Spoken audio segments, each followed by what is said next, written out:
Hello and welcome to another episode, a very special episode of Begone at Spotlight Indie. Because today we are going to begone as a team, as the Spotlight Indie team. I'm dragging everybody into the spotlight. I have ousted Fraser from his hosting seat so that he can take part on the other side of this. So we've got the amazing Tim Hardy, the very dictatorial HL Tinsley, and the beautiful Fraser as well, inside and out. Thanks, Alex. That's all right. Very highly accurate descriptions of all of us there. Yeah. I accuracy is what we're here for. Which part of me is beautiful specifically, Alex? I'm going to pin you down. Don't answer that question. I said inside and out. All of you. There is not an unbeautiful follicle in your face nor bone in your body. Thank you. Yeah. Well, I've shaved, so there's no follicle on my face. So yeah, you're accurate. I'll go for it. Exactly. We are bringing the energy that we need to continue with this, which is mainly chaos.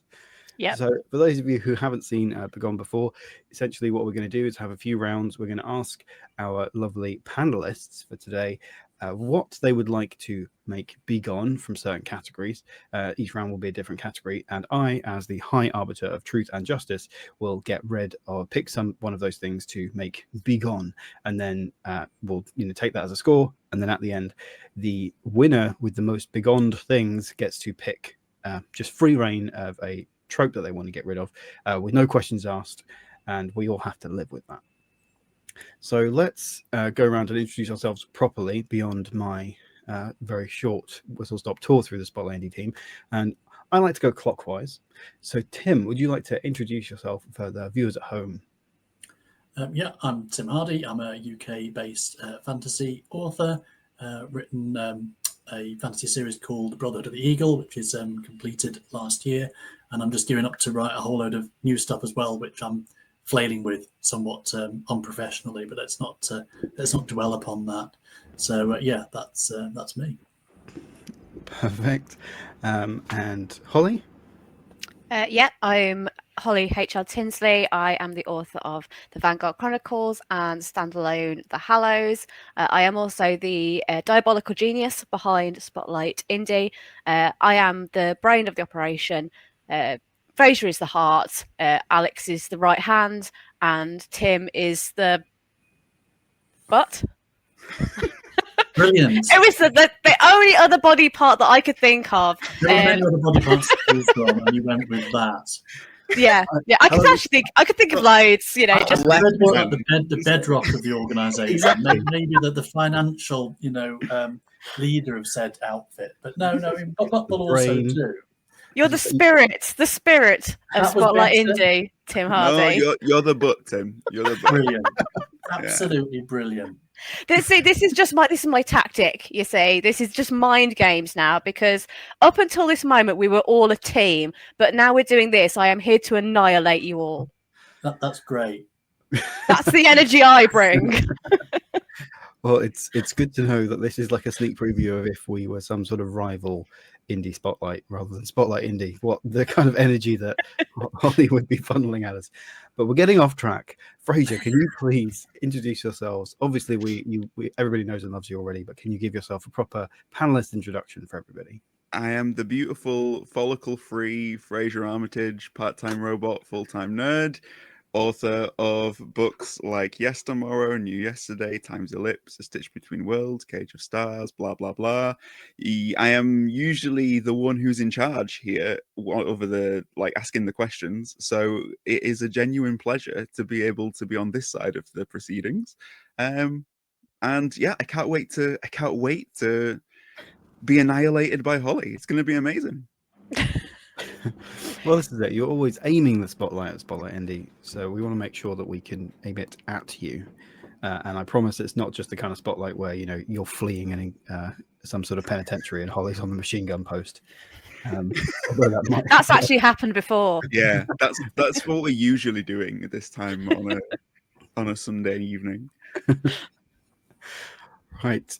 Before we descend any more into the violence that is within Holly's soul, Let's start round one. So the first round is going to be something from real life. So our contestants are going to pick something from their non-writing life to banish forever. So we can have something that is wildly, affects a lot of people, like say morning traffic, or something silly that they really don't like paper airplanes. So for fear of leaving her any later than second, Holly, do you want to start us off for round one? Sure, yeah. So I gave this a reasonable amount of consideration. By that, I mean about 10 minutes before this started. So I basically boiled it down to two choices. So I was either going to go with the persistent and tedious overuse of the word woke, but I thought that might be inviting controversy a little too early in the game. So I decided that I was going to go for the less controversial but equally as rage-inducing, the positioning of yoghurt as a decadent luxury snack.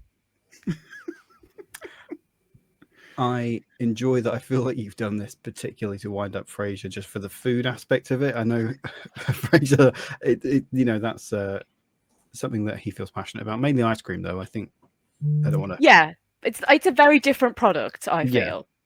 I am just instantly feeling sorry for you, Holly, that you feel like you've never had a decadent yogurt before.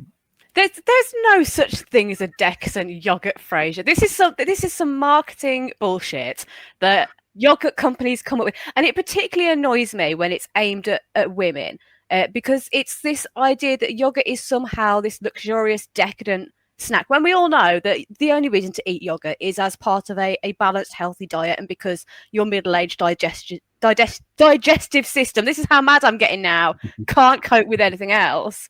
But it drives me mad seeing like some woman reclining on a sofa having some sort of like curd-related spiritual awakening. No yogurt is that good. If you get that excited about yogurt, you need to reevaluate your life. Oh no, Holly. No, this is it's like this very evening. This is after I'd had a slice of apple tartare and ice cream.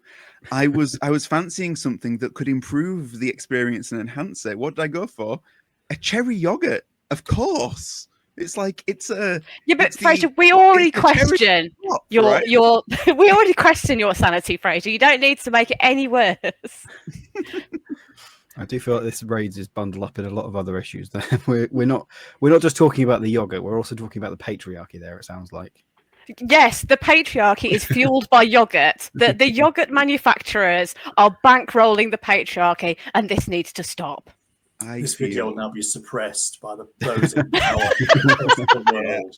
Yeah. It's not glass ceiling; it's a yogurt ceiling. It is.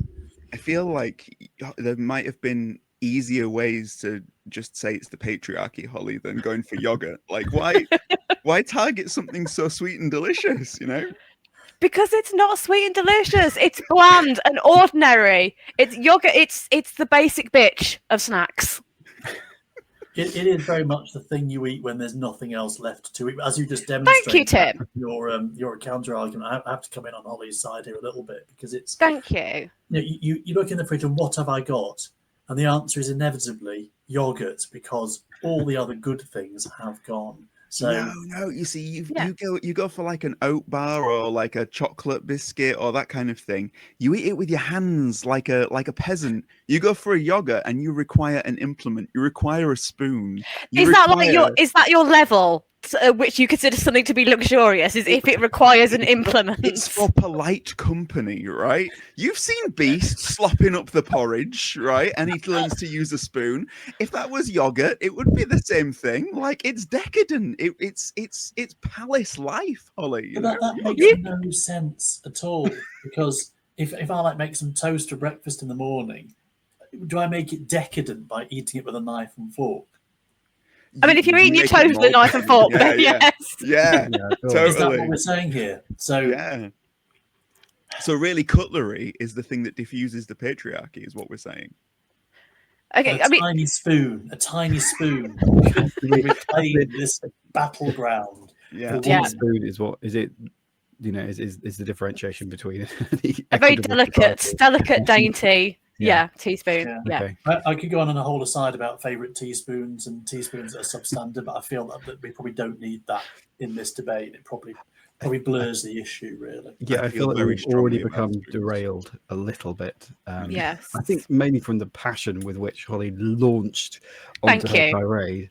It's only going to get so- worse. Yeah, good. Well, I was going to say 10 out of 10 for passion, so maybe we'll make it 6 out of 10 and see where we get to. Frasier, right? We're gonna put that back in its yogurt pot and come back to it later. Frasier, what is your something you want to be gone from real life? I mean, I was gonna say mornings, but now I just want to be like Holly's stance on yogurts. No, mornings are the thing that I'm gonna throw into the mix here. Simply because 2 reasons. First of all, I hate mornings. Mornings are my kryptonite. I detest and loathe them. I am very much not a morning person. So for all of the people who aren't morning people, like I feel like they will understand where I'm coming from when it comes to mornings. But the second reason is because morning people, right? Morning people wake up in the morning and it's like it's like their time to shine, okay? But it's unfair because what they do is they make like they make everything happen in the morning, right? In the morning, you've got to wake up, get showered, get dressed, get to work, start the day, have a productive morning, or the rest of the day is ruined. And it's like everything has to happen in the morning in order for your day to go well. And I think there's so much pressure that morning people put on the mornings that's why they're morning people, because by the time it gets to noon, it's like, that's it, I'm done. Like I'm already spent. So this is where I'm thinking that if we were all like afternoon people, then the morning people and the non-morning people could come together and it would unite mankind. You know, if we were like, do you know what? Get to work at 12, finish work at 5, you do your morning stuff, you do your evening stuff. Da-da! Like, I feel it would fix every problem in the world. So mornings, because it is destroying mankind, because they're evil, and because they're overused. Overused. They are like they come around every day. That is just Yeah. a lot. Yeah.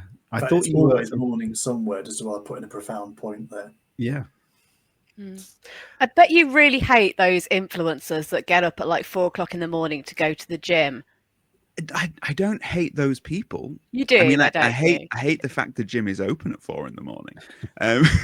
It's like, who's working at the gym at 4 in the morning, going like, yeah, we're gonna be full. We're gonna be. It's like this is peak time. Like what? Just sleep, right? Like I feel like I understand that mornings have to happen, but they don't have to happen in the way they happen now, right? Let's all just treat it with a little bit more caution. One of the grand institutions that has been grandfathered into society rather than just, you know what, guys, we've got lights. We can deal with things at like 9 p.m. So I thought you were originally pitching for just like early mornings, but you have specifically mentioned noon. So clearly like any AM is... Well, for me personally, the AM is the like I wake up at 12, right? My brain wakes up at 12. I am awake, but nothing is happening up here until noon. So like I would say, but if we want to put a qualify on it, then yeah, like the early morning like pressure is the thing that I object to. Like wake up when you wake up and you do you, right? Again, I feel like this is, I don't know, like we've got yogurt was really just hiding the patriarchy, and I feel like these early mornings are really just hiding capitalism. This has got a lot deeper. Wait to get to mine. Yes. Yeah. I mean, I'm not I am gonna- a morning person, Fraser. I feel a little bit. Well, I felt attacked on this show since it basically started. If I'm being perfectly honest with you. But it, you know, for me, morning is the day. Is the day has potential. It's that dawn light. The light is the best light you're going to get. It's, you know, the world is like new and fresh, and you've got the chance to make your mark on it. And if you don't start getting around to that till noon, I just think you're a slacker. Yeah, but Hard Tim, agree. by the time that it gets to noon, does the day still have potential? Yeah, for me, every single minute has potential. Because I would say, like, if there's every single minute has potential, then surely there's nothing wrong with waking up at noon, right? Because, like, every single minute from then on still has potential. Well, that is very true. But I think the point is that my potential's already been potentialized in the morning. Exactly. And I'm ready to potentialize This is what I again. mean. This is what I mean. I'm getting twice the potential to your lazy ass noon potential. And that works for you, so that's great. So just use it and go for it. But then, like, don't rub it in the fact that, like, that's like you've just done. No. That's for non-morning people. That's like the best bit of being a morning person is to rub the nose of the slovenly afternoon emerges, as I like to think of you. You know, that just This is exactly why. It's as simple as that. I'm just better than you. This is exactly why mornings need to go, Alex, because it's perpetuating this kind of prejudice. Don't listen to him. I told you, it's the root of all disagreements. Just get up earlier. I'm having a hard time actually accepting that Fraser is not a morning person, because in my head, Fraser, I imagined you awakening at 8 a.m. in the morning with like your duvet like picked up by bluebirds as deer look through the window at you. Well, yeah, that happens, but I don't like it. Like... It's more of an alarm. Bluebirds back again, Jesus Christ. I mean, it would get you up, to be fair, if some bluebirds were in your bedroom and the deer was put on the duvet. That would wake me up. Yeah, there's feathers everywhere. It's like, come on. Like, in my head, Fraser lives in a Disney movie. That's his life. I should have just broken into song about how bad mornings were. Then you'd all be on board. That'd have been my mistake. Yeah. Right, so I've encapsulated that down is into like early morning pressure. I feel like we landed on rather than just the AM. That was very cool. If it gets me more sway in your book, Alex, I'm quite happy to accept early morning pressure. EMP, yeah, shuts everything down. Yeah. Well, at the moment we've got yogurt, bracket, decadent, and early morning pressure. So I'm gonna we'll now move into PM. And Tim, what is your offering for the real world thing you would like to begone? Apart from Fraser and Holly, seeing you said you felt attacked. This is my turn to put forward some nonsense. I mean, I don't feel like I've got quite the level of rage just demonstrated by my illustrious peers on this podcast. But as anyone who knows me knows that although I'm a man who likes to embrace new ideas and try new things, I'm not particularly great when it comes to the world of technology and how that sort of side of things works. And I've always enjoyed cars, I've always enjoyed driving, but I've now found that the technological side of driving is starting to creep into my world more and more in a way that I do not like. So I want to start a movement. I don't think touchscreens belong in cars, because I find as you get older, the control you have over your digit for touching said touchscreen, your level of error increases massively with every 5 years. So I need a bigger and bigger area, like the entire touchscreen, just to say, play that podcast. All I want to do is, but no, it's got to be the tiniest. It's smaller than that. The tiniest bit of pixel to make it do that. If you go slightly off, it'll do something completely random. Your map will disappear. Your car will start shouting it. So I'm very much team knobs. I want knobs back in cars, because you know perfectly well if you press a knob, what's going to happen next. It needs a bit of a twiddle, one way or the other. It's very, very analog. You know where you stand. It's on, it's off. But this whole touchscreen nonsense for me, it's just a nightmare, and it's costing lives. And I know that because I ran over that lollipop lady this morning.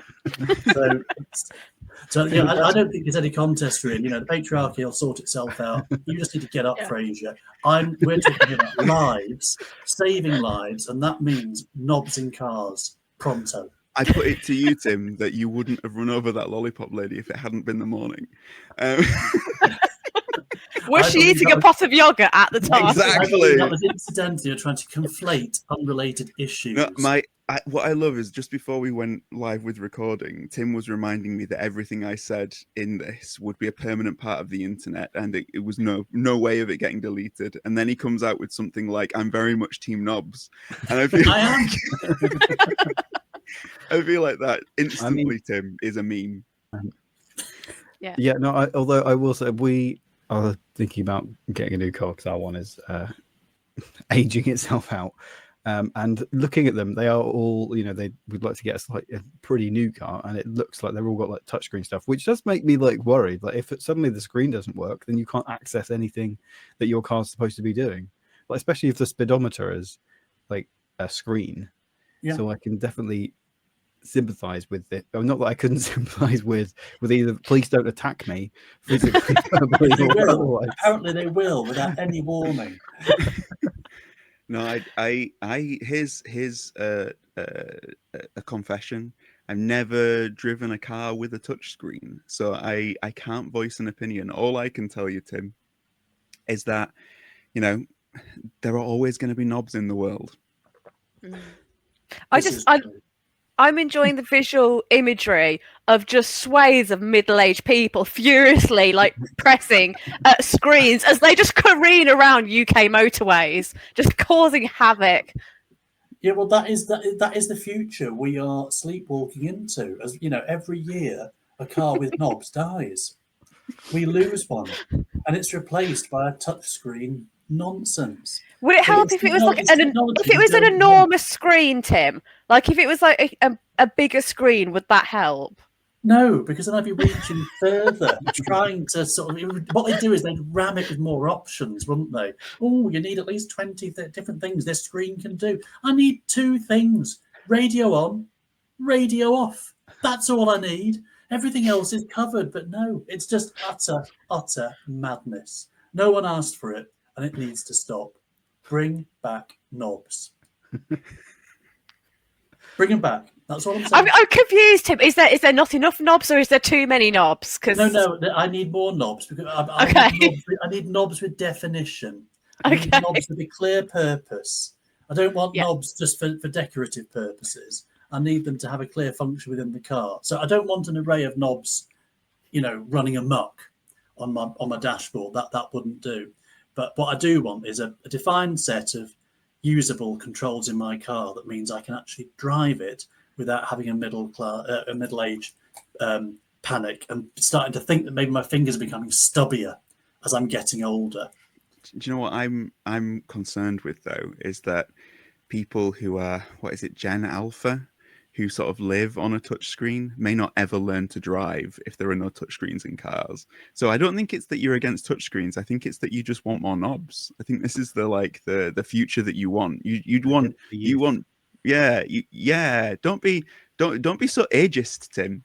I didn't say it was a bad thing. I don't care. I just think what do these Gen Alphas know? Nothing. So there we go. Let's alienate most of the audience. That'll do the trick. So I already did that, Tim. It's fine. Yeah, there is that actually. God, this podcast is doomed, isn't it? Anyway, I feel quite strongly about the issue, but then I find technology in general, I find it more of a hindrance than a help, and it does frustrate the hell out of me. I can sympathise with that. Okay, we've had... Just so you know, Alex, without touchscreens, people probably wouldn't be watching this right now. I don't know if that influences you in any way. We're talking about touchscreens in cars. We're not talking about touchscreens entirely. Where do you think people are watching Spotlight Indie? Like, it's purely coming out of their dashboard. Like... I mean, if anything, that gives a vote towards the touchscreen. I don't want people like, I'll just put the next YouTube video on while I'm barreling down the M4. But the car's driving itself anyway, in the future. So, like, if you didn't have podcasts to watch, what would you be doing? Driving. Safely. Okay, that's 3 impassioned pitches for things from real life that we need to get rid of. I am the High Arbiter of Justice. I am not scared of any of you because you're very far away. So I'm not going to put yogurt in. I like yogurt. You're the only one. I'm slightly torn between. Obviously, I've written early morning pressure down rather than early mornings. If you'd have just been pitching for early mornings, it would have fallen away quite quickly because I do enjoy an early morning walk with the dog. Okay, I don't have a gavel, but we're done. We're done with that. We'll edit one in. We'll edit one in. We'll do that. This episode's going to end up being 4 hours long. You do realize that? It's fine. I think that it's fine. It's fine. We'll fix it in post. I won't. Right. Okay. Round 2. And we are going to go with writing life. So something from like the writing process or publishing process. You know, we're all indie authors here. That our candidates wish that was easier, better, or just more fun. So we're going to stick with clockwise, but we're going to start with Fraser. So Fraser, what would you like to make Begone from the writing / publishing / creating process? Commas. Excellent. Tim. Fraser wins. Do you want to make an impassioned pitch for that one as well, or are we conscious of time and we'll just get on with it? We're all writers. Yeah. We all know how annoying commas are. Like, you know, is there a right way to use them? Is there a wrong way to use them? It divides the readers. It's just like, why? Just find something else that we all can get on board with. You know, commas are done. Or they're really, really useful. Just going to put that out there. Oh yeah, they're useful, but they're like, wouldn't it be more useful to have something everybody understands? Like, you know? No, see, this is because this is actually a very relevant and on-topic issue, because I am not a fan of a comma, mainly because I don't know how they work and I can't use them. My editor has to do that for me. But I always got around this with the use of the end dash, which is my favourite thing in the world. And now I can't use it because of bloody ChatGPT. Exactly. Yeah. Exactly. You see? And the reason why is because nobody knows how to use commas, which is why ChatGPT hasn't appropriated commas. This is why it needs to be gone. So then ChatGPT will be like, do you know what? Like, I got to watch out for punctuation. This is the reason. See, We'll be like, haha, we tricked you, ChatGPT, and then it will explode and die and everyone will be happy. Yeah, exactly. Yeah. Sign me up for that. I think democratically this round is going to go your way. I feel like I just improved Fraser's argument. And I feel like another simple answer that's hiding something like frustration with AI and all those issues is hiding behind the humble comma. Yeah. No, a good shout, because I also get caught up with commas a lot. And as you say, you just use the dashes because it's like that. You know what? This is easier. I'll just do that. It's fine. Yeah. Tim, what's your writing creative life thing you want to throw away? The thing that drives me mad more than anything else is continuity errors in my own story. So as I'm, especially 4-book series, bringing it to a conclusion and everything, there's always something that just it doesn't relate to the facts of what went before.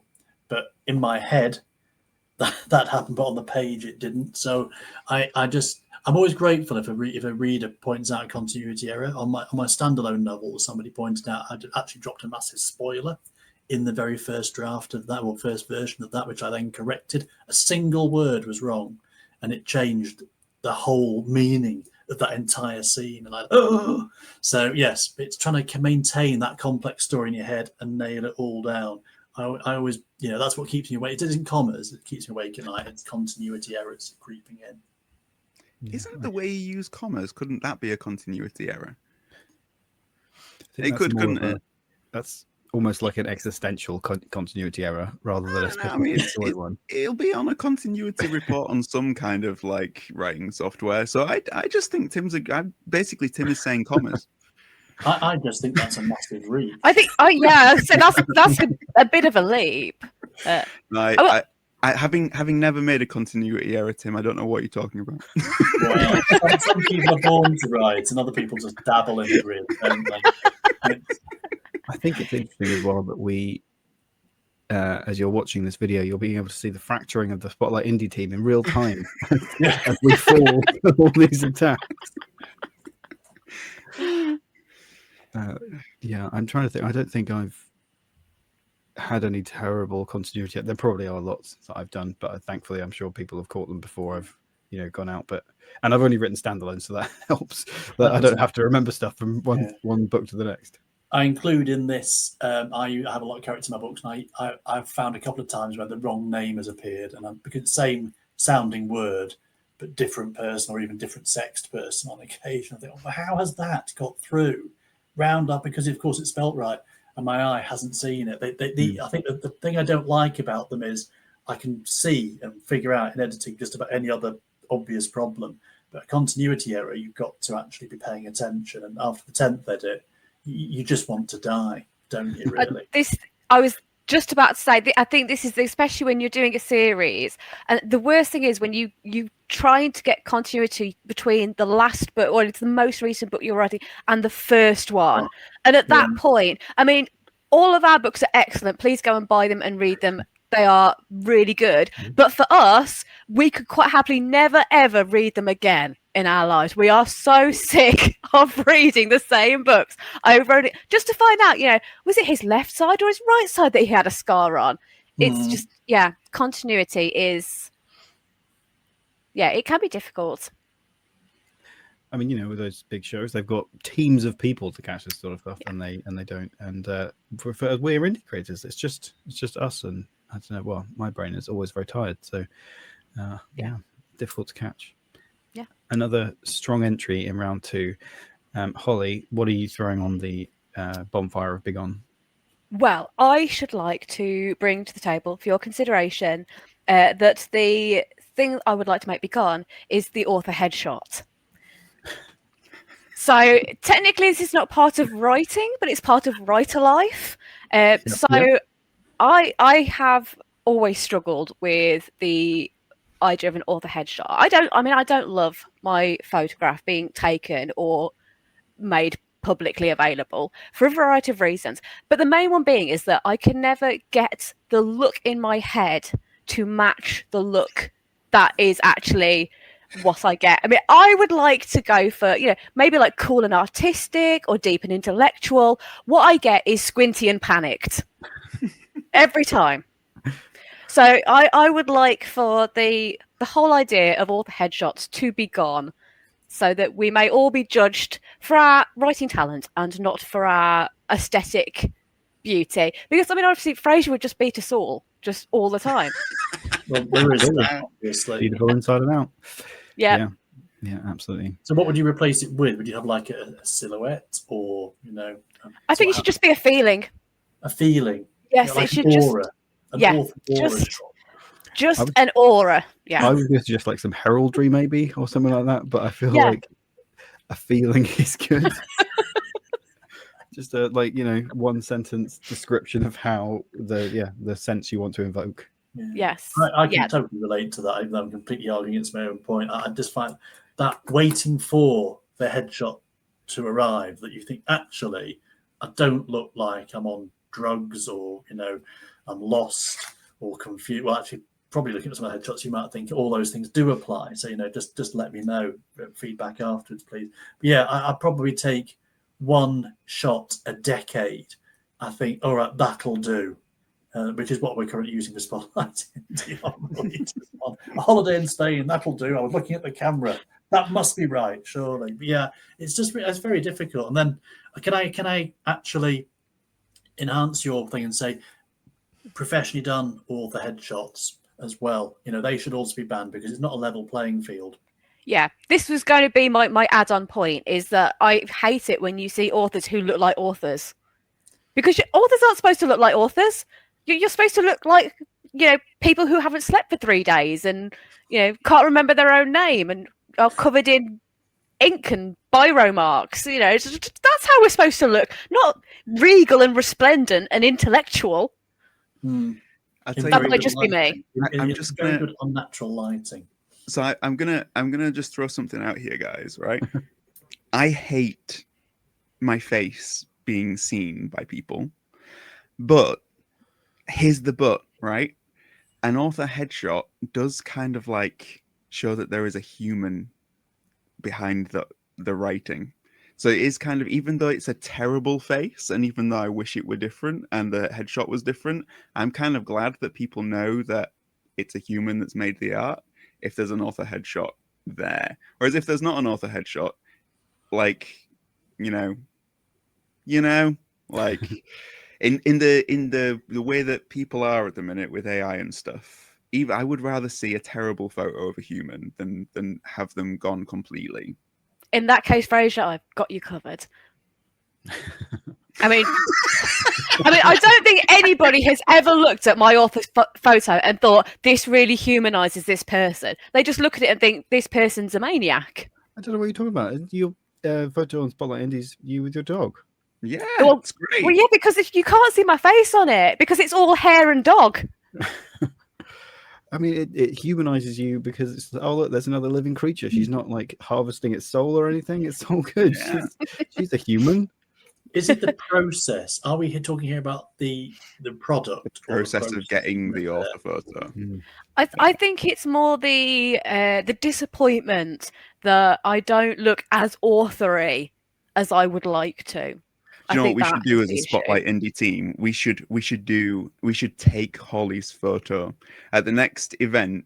We should get her a new author photo, and it will be marvelous and it will be amazing. The panic on her face right now. That suggestion is see, squinty and panicked. This is my vibe. Yeah.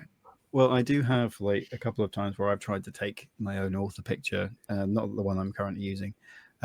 And I have like a section of like 40 pictures on my phone where I've tried to do this, and then I take about 5 or 10, and then I give up and just start making stupid faces because I can't be bothered. So it might be hidden on my About Me section on my website, but I think I also have one where I was just then like pretending my dinosaurs were attacking me and like going, ah. So, you just give up on trying to look authory. But I do want to ask you, Holly, you say you would replace it with a feeling. So what feeling are you replacing it with? If I feel like Squinty and panic. Squinty and panic is the feeling, yeah. I feel like the feeling I evoke is pleasant confusion. Like when you bite into something and the texture's not quite what you're expecting, but it's not bad. So you want that's my personal brand. So you want to evoke like decadent yogurt. No. That's what you just described. Give it up, Frasier. Give us something. Okay, interesting. Yeah. That's exactly the reaction that people have. Yeah. The feeling, like, interesting. Oh. Okay. Right, so we've had again another 3 good pitches. I think for the author headshot, I see where Frasier's coming from the outside. I see where you're coming from, absolutely. As I say, I've got like tons of pictures where I've just like, this is awful and I hate it. And I've tried to do it like on holiday, and like my personal Facebook picture at the moment is one of the ones that I took trying to take an author picture because I got bored again and just like started pulling faces because I hated it so much. And that is my personal photo on Facebook.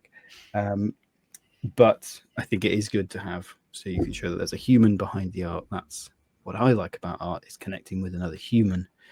So as uncomfortable as it is, at the next event, we will just hop out and shout things at you so that you have that sort of like elegant confusion look on you, and then we'll take a picture. And then, exactly, perfect. We'll screenshot that, screen grab, there's your next author picture.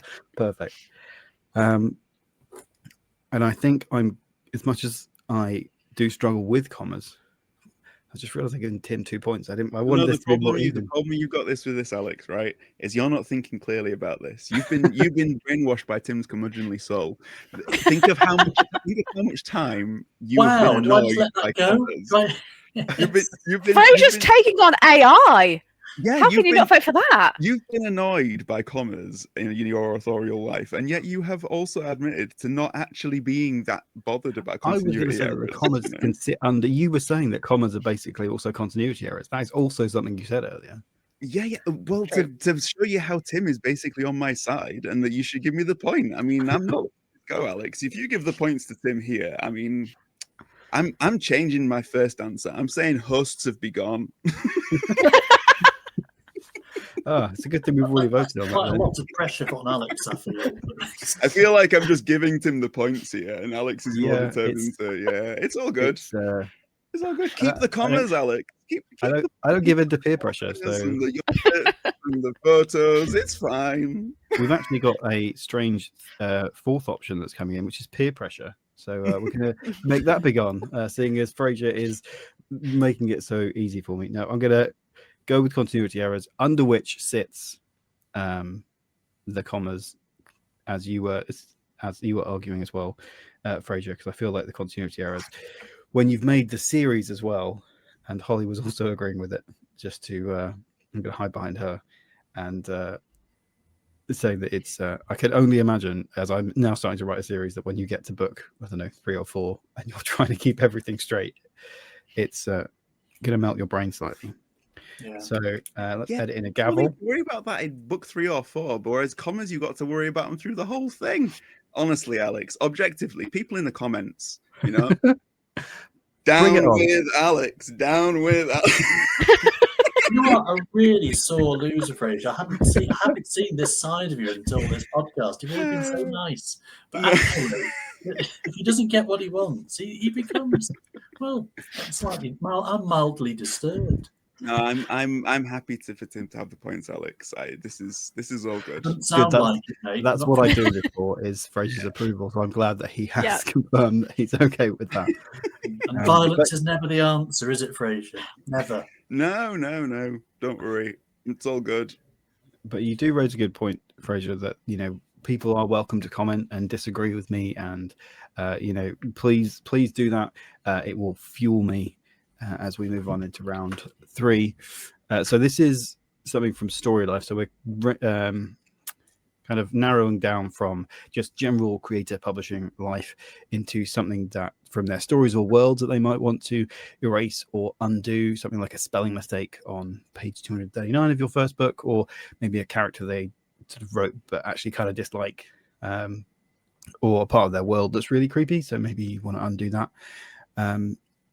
So let's start with you, Tim, for this one. Is there something from your story world, the created worlds, that you would like to be gone? I hope so. Well, this is going to be a quick answer. Yeah, I think it's perfect. I think looking back, this is really an extension of my previous point. I think with my debut, I was so obsessed with world building, I couldn't bring myself to cut a single character from the narrative. And as a consequence, Hall of Bones has, as I've said on a number of different podcasts, it has something like 150 named characters, and a good 70 to 80 of them have some page time. And sometimes it's just an occasional name, sometimes they're a bit more involved. But it just made the rest of the series impossible to write. And to the point where I had almost like I did in fact have a personal crisis trying to get from book 3 to book 4 and realizing I had enough material to beat Robert Jordan's Wheel of Time if I really put my mind to it.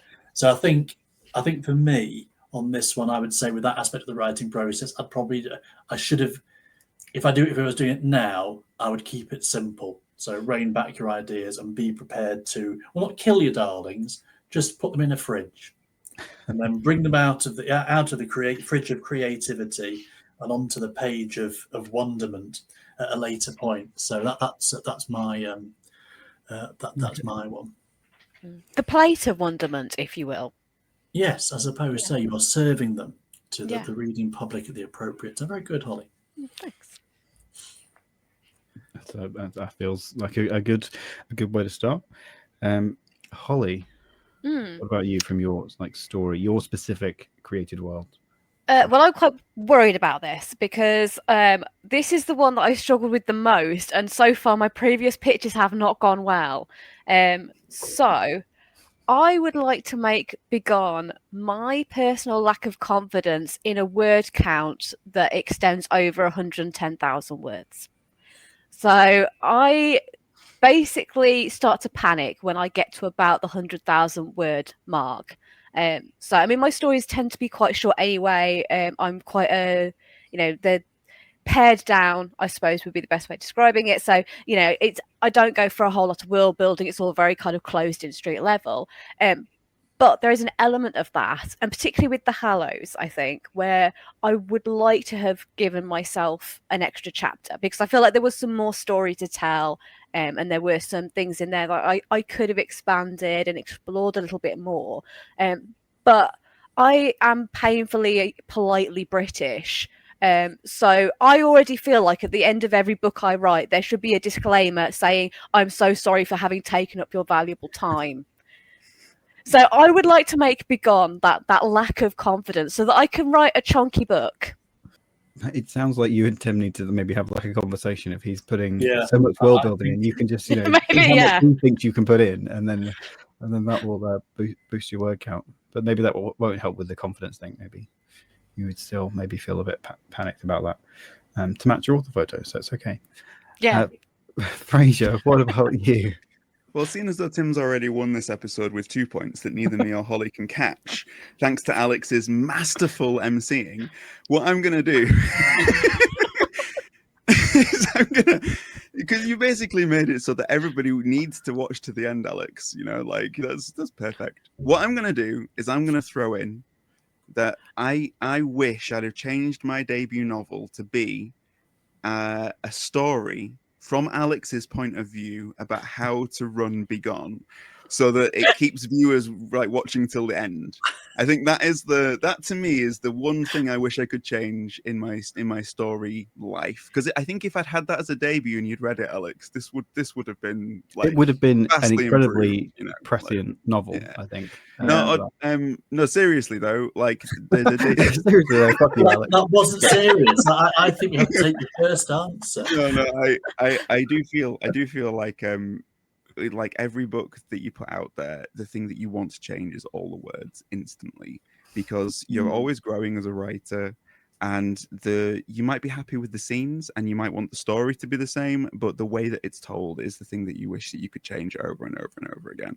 So whether it's like a small detail, or whether it's like a spelling error, or whether it's like the whole thing, I think as authors it's only natural for us to want to change our firsts, because we're more than that now. So in that sense, I completely am on the Tim's team and Holly's team, because I feel like that's basically the commonality of our answers is that. So yeah, the debut novel and getting the words right and having the confidence in it, I feel like that's the thing that I would want to change, which means that Tim gets the points and Holly is right, despite the fact that nobody's given her any points. So I think what I Frasier feel is more like saying. Saying the same thing here. Sorry, Holly, you go on though. I was going to say, I think what Frasier is actually saying is that what we want to make Begone is first books, and that all series and books should just start with book 2.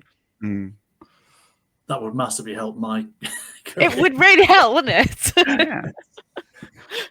I think we're all expressing the same idea in a different way. It's that anxiety of creation, the fact that you always feel you can do. I think writing is a very relentless kind of exacting craft to pursue, because you can't actually achieve perfection.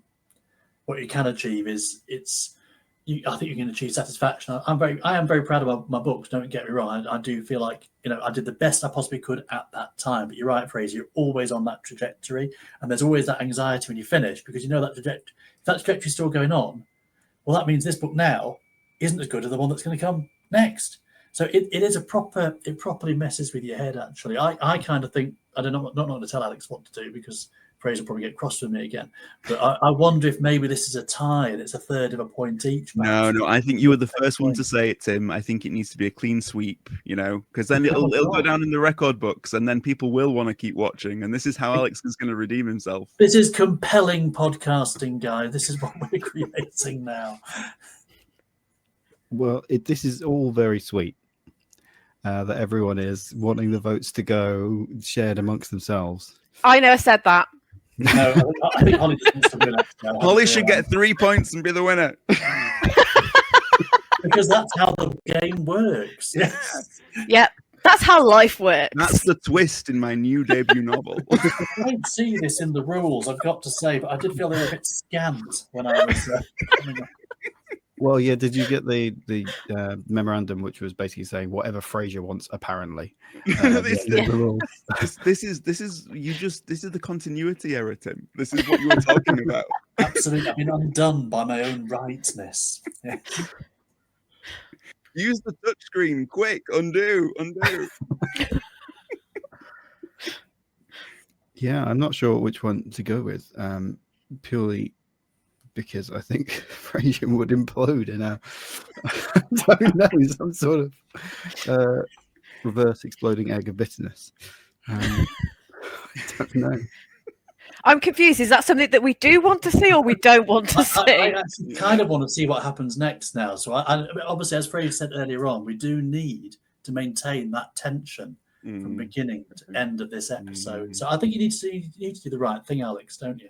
The reverse exploding egg of bitterness is if we can get the graphic for that, that would be amazing, right? Well, I assume that was the name of your new debut novel from my perspective. I feel like you should just tag that onto the end of part-time robot, full-time nerd. Yeah. The Reverse exploding egg of bitterness. I actually think people would pay to see that. I really do. Yeah. See, I should have had it as my debut. See. No, I'm not bitter. I'm glad that Tim's got all of the points. I'm just doing. We don't this. know that. We don't. Alex has still got to make his decision, hasn't he? I have. It is between Holly and Fraser, though, to be honest, because I do think you are saying a lot of these are in the same category of thing, as you said, Fraser. I think it's all kind of hitting the same insecurities, I guess, that writers do have. We've all got those kind of the lack of confidence in especially the debuts. As you say, like I saw some advice online ages ago that was like the first novel you write will be the worst, and I took that on board in the wrong way, and I wrote like 2 or 3 novels to be like, right, I'll just do that, I'll never publish them, and then the first one I do like publicly will be great. But then that's not how it works. The first one that you publish it's almost like hopefully it's the worst novel you'll ever publish, because hopefully you'll get better. But it's still good though, I promise. Give it to Holly, Alex. Give it to Holly. Holly. I did want to give it to Holly, because I don't have a lack of confidence of once I hit over 100,000 words, because by that point I'm about halfway through. So it will be difficult. I can only dream of that. Yeah, I'm definitely drafting at the moment, thinking it's going to get too long. Yeah, that was my instinct. So let's go with that, because I think the debut novels, hopefully we springboard from them and get better. So we'll take away the lack of confidence over. If you don't need to put an epigraph that is, I apologize for the time wasted reading my novel at the end of it if you hit over 110,000 words. Finally, my crippling insecurities pay off. It's got you a whole point. I can't even win. So what the point of this was not to score, right? That's the Yeah, I think so. Yeah, that's in the new rules that we wrote on the touchscreen. That was what it was. Yeah, it's not the destination; it's the journey along the way. It's the journey. It's the heated debate. It's the fact that this was the last time anybody of us were ever cordial with each other. This will be the recordings that the court replays. So that does mean that, as you say, Fraser, tension and storytelling weren't in the wheelhouse for this one. I was trying to be honest with my reactions and arbiter of truth and justice. I was sticking to that. So Tim is the winner of the game with 2 points to Holly's 1. And that means in the final round, we're going to stick with tropes for this final. He gets complete free reign to throw away a trope and make it be gone. So everyone get out your notebooks, because it means you can't use it ever again. So Tim, you have the floor. Gosh, this is quite a lot of responsibility, and I gave even less thought to this final. You can, make Fraser, pick one. I think he's desperate to. I'd be happy to hear others and then make a final. I will put my own forward, but it may not be. You may not want to go with it. I do have a pet peeve though, in relation to fantasy writing, so I don't mind putting that forward. First of all, for me, it's dragon riders. But this is quite niche. It's specifically dragon riders where the life of the dragon depends upon the life of the rider.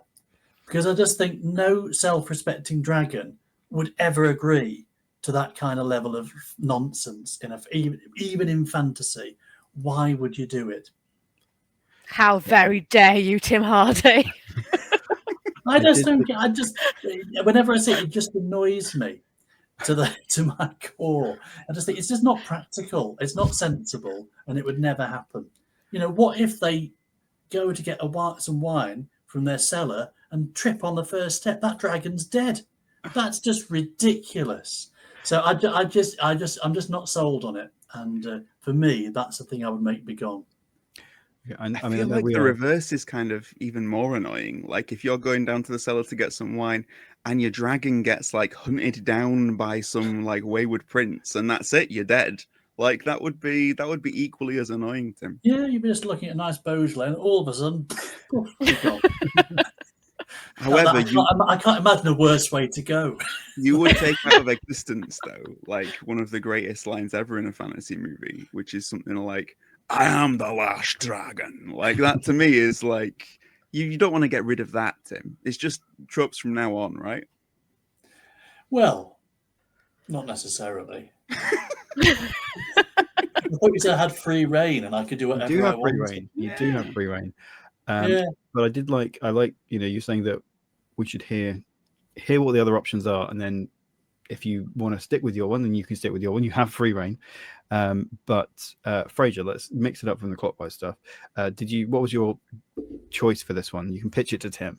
Oh, I just knew I was never going to win, so I didn't even think of one. Honestly, like I've spent zero time thinking about tropes that annoy me because, it's like I feel like hearing Tim's though. I feel like I can understand where he's coming from. I feel like we've just been talking about an anticlimax, and I've given you the moment to have and you've thrown it away. Okay. I'll tell you what then. The anticlimax is the trope that I'm going to throw into the mix, which will never be gone because that's not the way the game works. So the anticlimax will forever stay. But yeah, the anticlimax is the trope that I would go for that because that's kind of me, isn't it? Well, it's been so validating, this program, I must say. We're all concerned.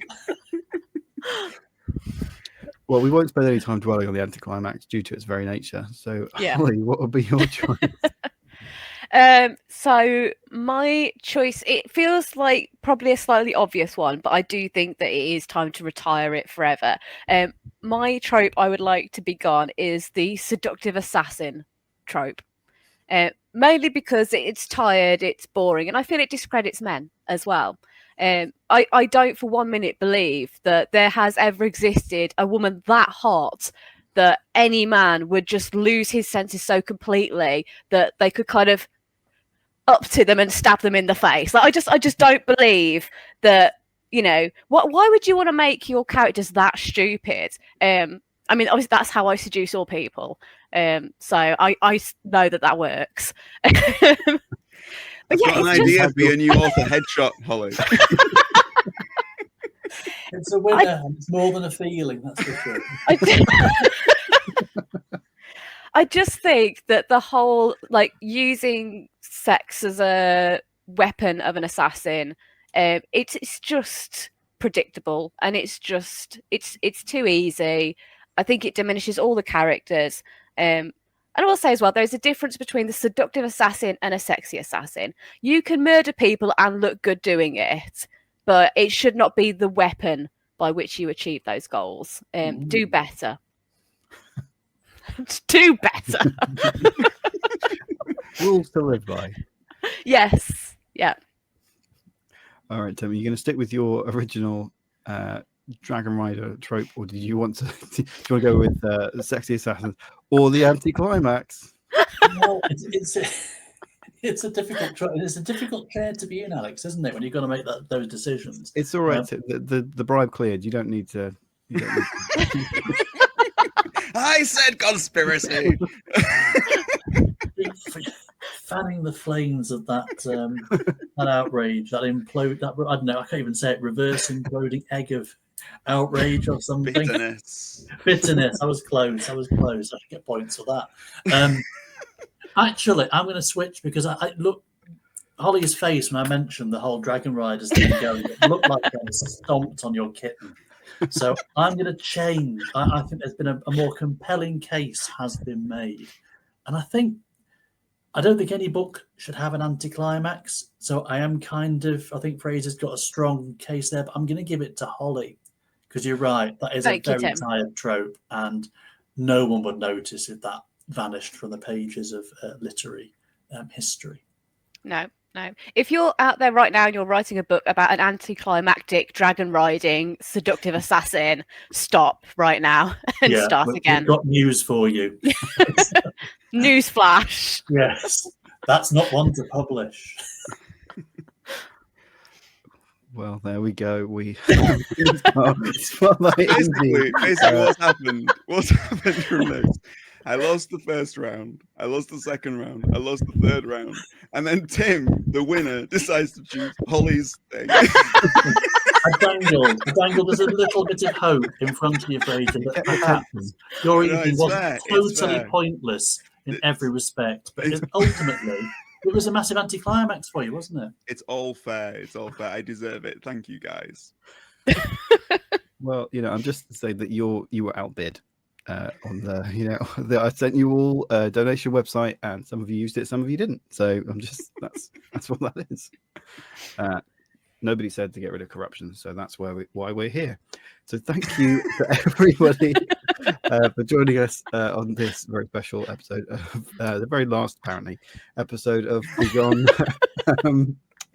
So thank you so much to everybody for being here. It's been a real pleasure. We've had some very spirited discussion, and it's just been a lovely way to spend some time with all of you. So we're going to go anti-clockwise to make sure that everybody knows where to find you guys and your books. So Fraser, could you give yourself a shout out for where people can find you and your stuff? Yeah, not that anybody would want to, because nobody listens to me at all. But you can go to my new website, justiceforfraser.com. No, that's not real. FraserArmitage.com is my author website. You can find me at Fraser Armitage everywhere. I promise I'm really nice. You can also find me usually hosting Spotlight Indie, or you can find me on Fanfire Addict as well. But yeah, any of those places. And yeah, thank you very much thank you for all of the comments that you've undoubtedly left, sort of championing the underdog through all of this. So I appreciate you all. Holly, where can people find you and your stuff? People can find me and my stuff and the feelings that I invoke mostly on social media. You can find me on Twitter, Blue Sky, very occasionally on Instagram and on Facebook. My books are on Amazon, so there's We Men of Ash and Shadow, The Hand That Cast the Bone, both in the Vanguard Chronicles, available in ebook, paperback, and audiobook. And then there is the Hallows, which is my standalone as well. You can find me on Spotlight Indie, mooching around, telling everyone else what to do. And yeah, that's pretty much me. So perfect. And Tim? Yeah, you can find me if you search on various platforms. Look for Tim Hardy Author. That combination will bring me up, usually on places like X, Blue Sky, Facebook, and Instagram. I have a website which is timhardyauthor.co.uk, which is very imaginative of me, but it does work, and that gathers everything together. So if you want to find out a bit more about me, the website's probably a good place to go. And my book's also available on Amazon, ebook and paperback. So go and check out my stuff there. Brilliant. And don't forget that we are Spotlight Indie, so you can go to spotlightindie.co.uk and find out about all the stuff that we're doing. Go to the YouTube, you've got more videos like this. Look at the lovely Fraser doing all of his amazing hosting for a lot of other stuff. And yeah, just we like to shine a light on indie creatives and just do hopefully generally lovely good work. So please come and check us out. We're on all the socials as well. And thank you again to my panelists and friends/enemies in this for this evening. And we will see you soon on Spotlight Indie. So thank you so much. Bye-bye. And buy Alex's books too. Yeah, buy Alex's books. Definitely. We love you, Alex. It's fine. The bribe's cleared. It's all good. We'll